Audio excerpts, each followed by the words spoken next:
I'm Bill Valerio, the director of Woodmere Art Museum, a museum dedicated to the arts of Philadelphia. Woodmere's collection goes back to the 18th century and comes right up to the present, and we tell the story of the arts as they evolved in Philadelphia.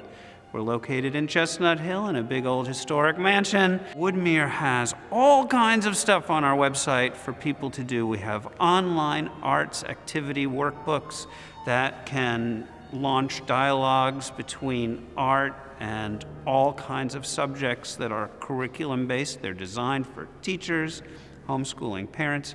We have Zoom lectures on a regular basis. The way to find out what's going on at Woodmere is on our website, woodmereartmuseum.org. Chances are I'll be giving a Zoom art history lecture sometime soon, whenever you log on. When I've been in this gallery and I've listened to music, I can listen to the music and it transports me, and suddenly I find myself lost in the universe of a painting. And I find that to be a very special kind of experience. I mean, I love coming to the orchestra at the Kimmel Center and Verizon Hall, but there's something very special about chamber music in a context where visual art can be around you.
for most of my time in the orchestra, there haven't been the great composers like Copland, Menotti, Barber. They were before my time. So the people that now are, coming to work with us are really sort of newly minted composers who are being recognized by the orchestra, and that's really exciting. So, people like Jennifer we work with a lot. Jennifer Higdon is one of the most played composers, living composers of our day, and the fact that she's a woman, and we are so lucky as the Philadelphia Orchestra and as members of the orchestra to be able to make orchestral music with her, and also to play her chamber works with her very nearby is such a delight. And she's very inspired by color, so it's really fitting that we're playing this piece here in the Art Museum. And you might even say she's influenced by Impressionist colors, the way the light works with the color. But she's also interested in creating a mood and finding, experimentally, what colors can be evoked with music and what music evokes colors, if I'm being clear. So the piece that we're playing is Pale Yellow. And I'm trying to think, so what kind of colors could be inspired by that in the music? So I think about filtered sunlight, in an Impressionist painting by Monet or Manet.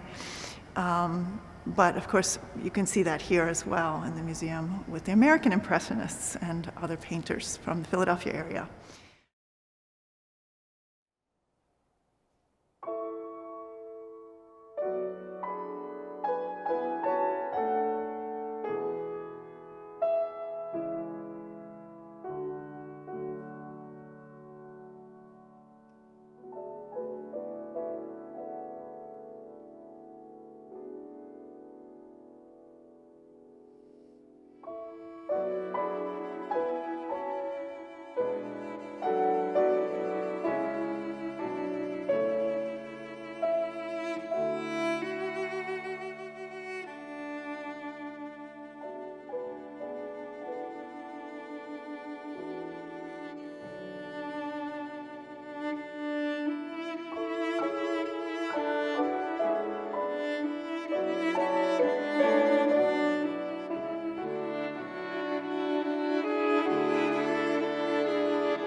Violet Oakley is deeply embedded in the life of Woodmere Art Museum. Her life partner, Edith Emerson, was the director here for about 40 years. And it was really Edith, and I believe with Violet together, that defined Woodmere's mission to focus on the arts of Philadelphia.